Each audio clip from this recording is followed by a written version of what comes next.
I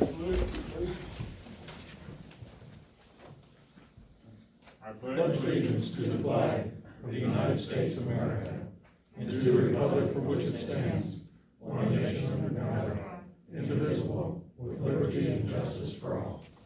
I now call the regular city council meeting to order, and I'll entertain a motion to approve the agenda. So moved. Second. Been moved and seconded. Any further discussion? All those in favor signify by saying aye. Aye. Those opposed, same sign. Motion carries 4-0. Public forum limited to agenda items only. Does anybody from the public wish to address the council? There being none, I will entertain a motion to approve the consent agenda. So moved. Second?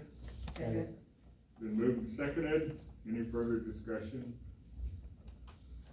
All those in favor signify by saying aye. Aye. Those opposed, same sign. Motion carries 4-0. EMC dividend presentation, Mr. Case. Favorite meeting of the year, Yeah. I get to give back, Yay. so I'll be brief. Case and Son Insurance and the EMC Insurance Company are pleased to present the City of Marion with your proportionate share of the total group dividend for the 2020-21 policy period under the KME Safety Group Program. This is the 14th consecutive year we have presented a dividend check to the city for a total of $172,684. Cool. We are pleased, that's not this year's. Come on. Pleased to present this year's check in the amount of $14,515.68. Congratulations and thanks for your continued business. Awesome. Thank you. Thank you. No questions I about don't that? have anything. I didn't think you would, so I'll just give this to Tiff. Alright. There you go. Thank you. Casey. Thank you. Thanks for your time. Yeah, thanks, Dave. Item number 7, Kansas Power Pool Project Partnership Discussion. Mr. Chester. Mr. Mayor, members of the council,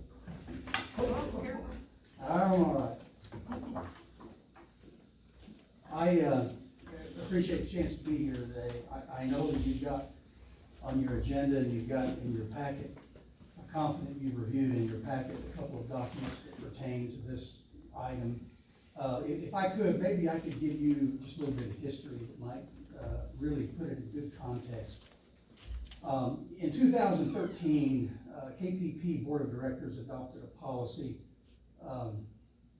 that essentially committed the agency to provide financing in behalf of member cities for projects, individual municipal utility projects that they might have, and those would be evaluated on a case-by-case basis. Since that time, since 2012 even, KPP has done financing for 3 cities, secured financing, I should say, for 3 cities in projects that were unique to them individually, that were important to them. And right now, underway, at this very moment, there is a financing process, a bond issuance underway for projects in 7 cities, including this one that's on your agenda right now that you've talked about a little bit and you'll continue to talk about. The motivation for KPP to do this is simply an extension of the pool concept, allowing the collective strength of many to be of benefit to an individual city. Well, the motivation from the city's standpoint is to take advantage of the agency's investment grade bond rating, but perhaps more attractively, to manage an asset of the cities without having to show the debt on the city's balance sheet. Some people think, particularly city finance directors, think that that's a very attractive thing. I happen to think that's attractive too also. KPP has a master finance resolution that is structured to satisfy the Internal Revenue Service, as well as also structured to satisfy the electronic municipal market access of the Federal Securities Exchange Commission, the SEC. according to our disclosures that we do annually, and this is important that you understand this, or that any city does, according to those disclosures, KPP owns the asset until the debt is fully repaid. However, to be sure, the city manages the asset, the city maintains the asset, the city has full operational oversight of the asset. So on the surface, the fact that KPP has ownership until the debt is repaid is really an invisible aspect of the entire transaction. The power purchase agreement that all KPP members have signed anticipates, the language that is in the agreement anticipates that from time to time a city may have a project that maybe they want to ask KPP to arrange financing for. And so when that is arranged, when financing is done, the associated debt, the debt attributable, I should say the debt repayment attributable to that project then shows up as a line item on Kansas Power Pool's bill to the city. To make all of that happen, there are a couple of important documents that have to be put into place. One of them is the Schedule I that I think you've probably looked at by now. It is found at the back of the power purchase contract. It says in so many words, it's pretty brief really, but it gives a brief description of what a project is. It gives an estimate as to what the installation cost of the project is. And by the way, that estimate of the installation cost is always stated just a little bit higher than what we really expect it to be, because we don't want to have to retrace our steps and go back and do this all over again. It also reflects what the interest rate on the debt would be. Now, I have to tell you, and you're probably expecting this, I would think, but at this very moment, we don't know what the interest rate is going to be, because we got to get with the bond underwriter to price the bond. We have to close that transaction. But if it's important to anybody who might be listening to me, the Kansas Power Pool passes along that same interest rate without any markup. Matter of fact, Kansas Power Pool doesn't earn any or realize any margin associated with this transaction. That's simply, I mean, that's not the pool concept. I could go a little bit further. And not only is that true, but it's also true that the city of Marion, or any city that we might have a project with, does not all by themselves pay the cost of issuance. There's a cost associated with putting a bond transaction together. And in fact, the one that's upcoming right now that we're working on, we know that cost of issuance is going to be a little more than $100,000. Well, that's another good reason why the pool concept is in place, because that cost of issuance is spread proportionally across all of the 24 Kansas Power Pool members. I think it ought to be said that to give all the pool members the assurance that the city is firmly committed before the bond actually closes and before the debt is actually issued. That assurance is given in the form of this Schedule I and the ordinances that we're talking about. So I'm here representing the agency. The agency is not here to sell anybody on the idea. We are very happy, very glad to accommodate the city and any of our city members according to the terms and conditions of that schedule and the policy that I talked about on the front end of my presentation. So I'm going to try to answer any questions you might have, but my belief is that you've had an opportunity to consider that schedule, its description, its estimated cost, and to consider the ordinance, which makes, well, you know better than I do why cities adopt ordinances to show intent and to follow through on enforcement. Let me see if I can answer any questions you might have pertaining to this project. Okay. I have for you.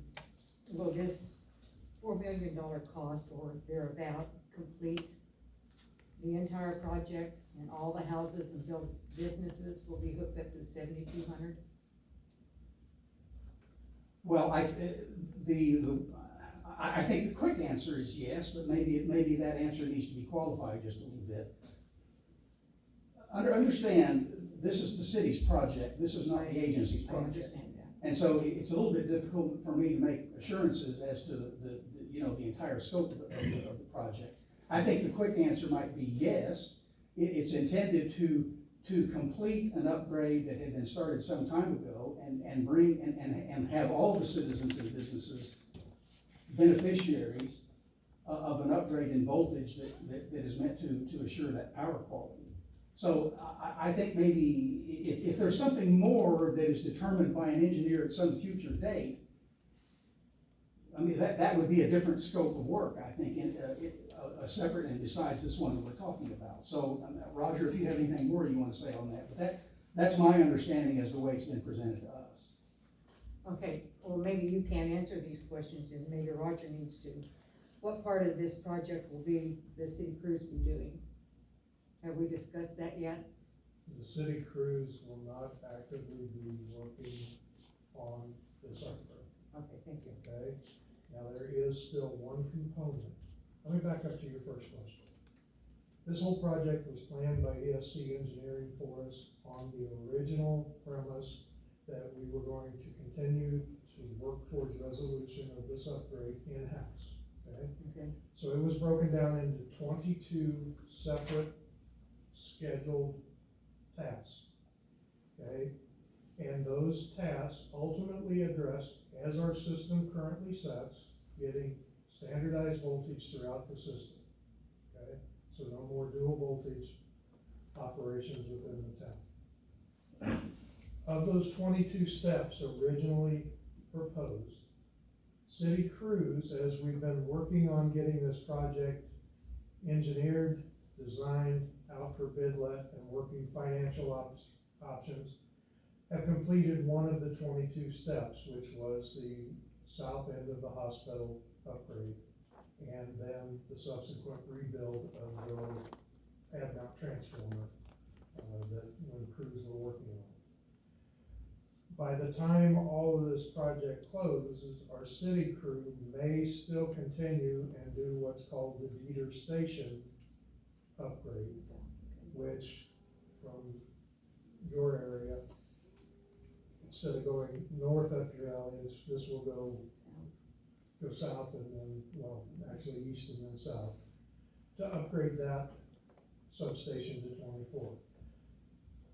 That is being coordinated right now with the crew in conjunction with how do we prepare, working with Mark's staff, particularly James Ging, how do we get this to come in as the lowest possible cost, but still have work progressing this year under this year's budget authority, and then working towards it. okay, and I think last meeting I asked you about qualifying for a tax exemption, and I understand that you have to apply for this through the Kansas tax revenue, but will this be for labor and tax, or labor and material? Tiffany, that determination is made by Department of Revenue, correct? Okay. I cannot answer that for you. And then is it my understanding that when we start this project, it will just continue and finish completely? We Yes. won't do it in 2 or 3 years. The bid-let document called for project completion within 18 months. Okay, I believe the documents that you're looking at this evening to go into this joint venture with the Kansas Power Pool indicates a completion date of 5/23. I see that. Yeah, that's important to the bond issuance too, within 2 years. Okay, That's right. sounds good. And isn't there a penalty if they don't complete it within a certain amount of time? Yes, Yes. in our bid documents, we have daily charges built in that Right. all of it's standard language in the bid package that we've utilized for all of our major projects. Right. And we've had EBH Engineering helping us, ESC Engineering helping us, and then Kansas Power Pool and their legal staffs as well before we went to bid. Okay. Any other questions for council?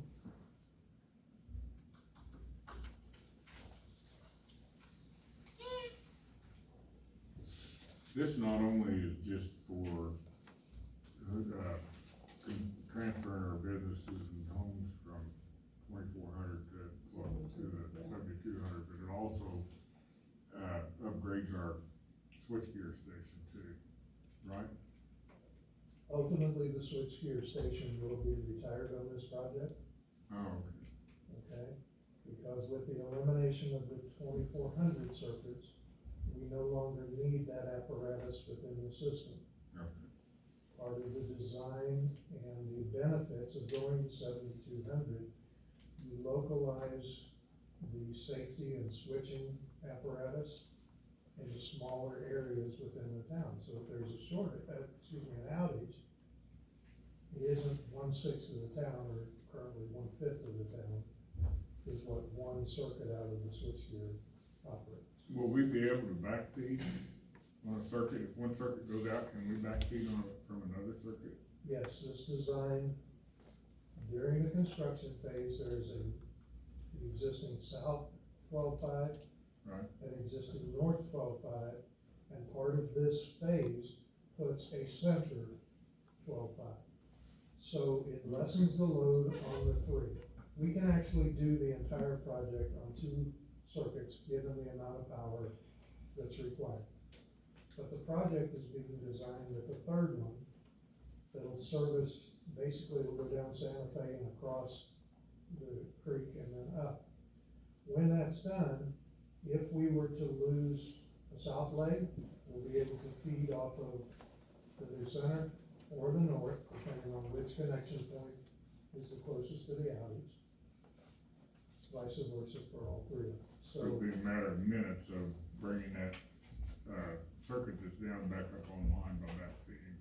Correct. Right. And they'll be back, for lack of it, be set up at both sides of the town. Right. Down at the substation, there'll be a way to bypass, and there'll be a way to bypass in the field up on the hill. I don't have anything further. Anybody else? Mark, thanks very much. Okay, item number 8, ordinance 1474, Kansas Power Pool project for the benefit of the city. Roger? Okay, in your packet, there is the form that marks the Schedule I. Right. That will also need to pass by a simple motion on that, giving David the authority to execute that document. But then 1474 is an ordinance approving a project to be undertaken by the Kansas Power Pool, a municipal energy agent for the benefit of the city of Marion, Kansas, and authorizing the execution and delivery of such documents as shall be necessary in connection therewith. This is a standard ordinance that's utilized throughout the Kansas Power Pool, currently being used for those cities that are participating in the AMI upgrades, the metering that's going on. And Mark, we've got another project going on that substation, is that? Transmission line, and the substation, yes. And then also our battery storage facility in Minneapolis is part of that bond issuance. Right, but as far as ordinance, the other communities are the ones that are doing the automated metering. Yes, you're right, you're right. Substation and You're right, that's transmission. right. Okay. So it's the same type of ordinance that other communities have entered into.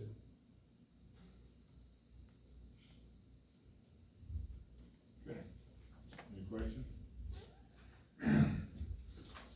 I would move to approve the Schedule I Kansas Power Pool schedule for the projects. I second. Been moved and seconded. Any further discussion? All those in favor signify by saying aye. Aye. Those opposed, same sign. Motion carried 4-0. I would also move to approve ordinance 1474 Kansas Power Pool project for the benefit of the city. Second.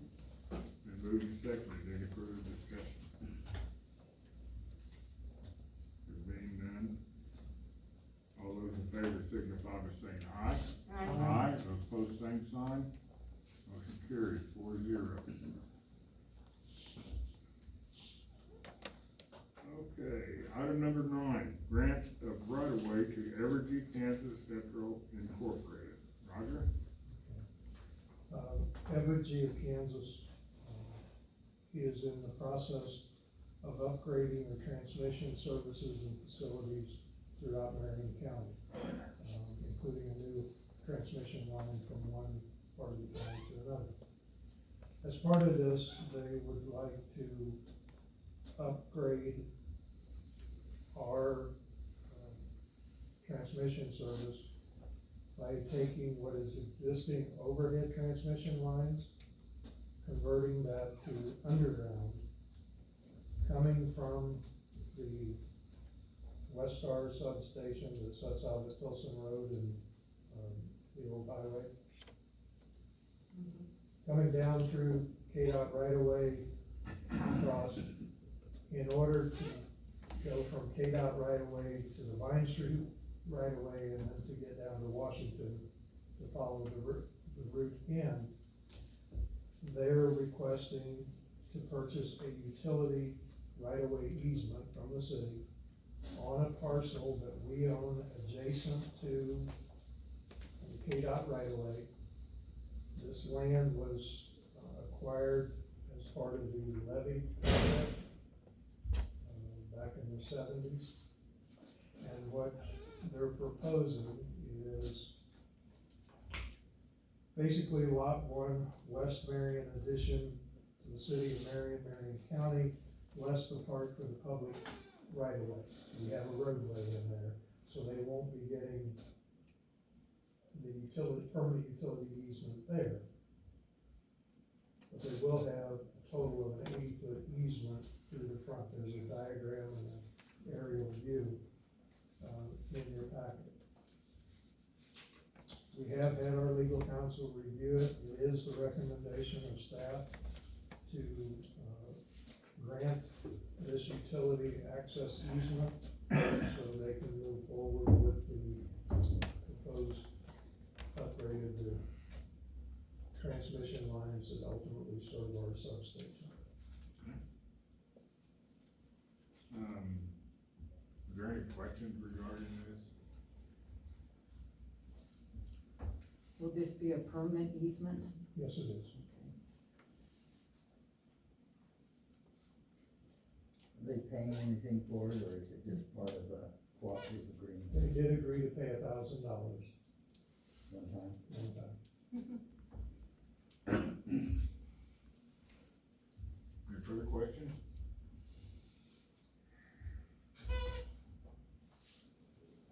I'll entertain a motion to approve the right-of-way to Evergy Kansas Central Incorporated. So- Second. Moved and seconded, any further discussion? All those in favor signify by saying aye. Those opposed, same sign. Motion carried 4-0. Lease agreement. Roger? As part of this project, Evergy will need what they refer to as a laydown yard. It's basically a place to store their materials and equipment while they're doing the project. On the north side of Washington Street, we own parcel north side from the transfer station. We own a parcel there that during the county's construction, we allowed their contractor to use that as a laydown yard for their excavation equipment. That same area is what Evergy would like to ask city council permission to utilize that. And they're willing to put down the gravel in an area 150 by 200, so there's not a weed problem while they're doing it.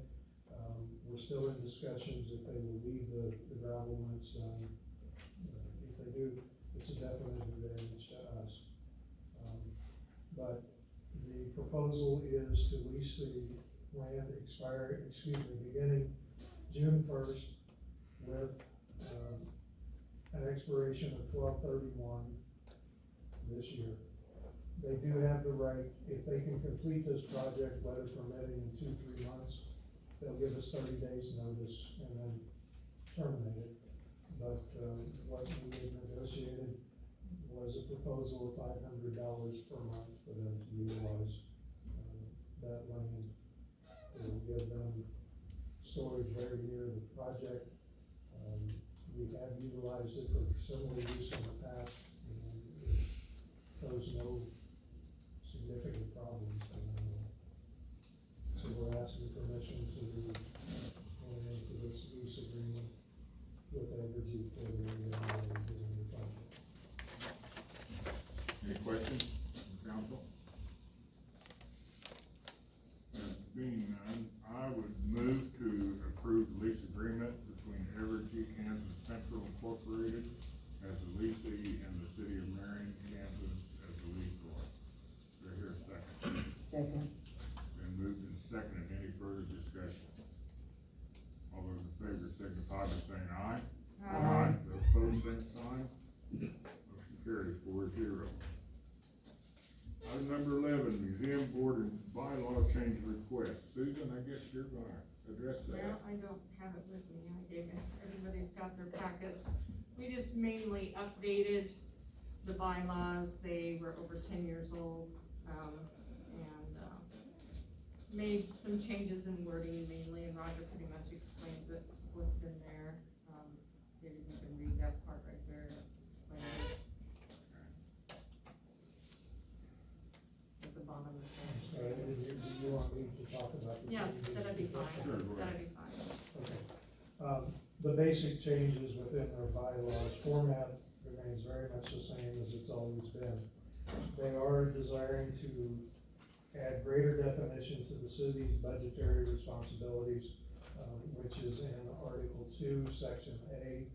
And what they've done, it says the city provides an annual budget that covers salaries, payroll taxes, property taxes, utilities, insurance, repairs, and maintenance of the building. That's in addition to what previously existed. The next change to this is they've redefined their patrons program, and basically have allowed for the scale to go from $25 up to the patrons that have full access status at $1,000. Currently, the board has been 7 persons, and it was expressed to me that the board desires to go to a 9-person board. They will continue to identify candidates for board service to recommend to the mayor for appointment under that process.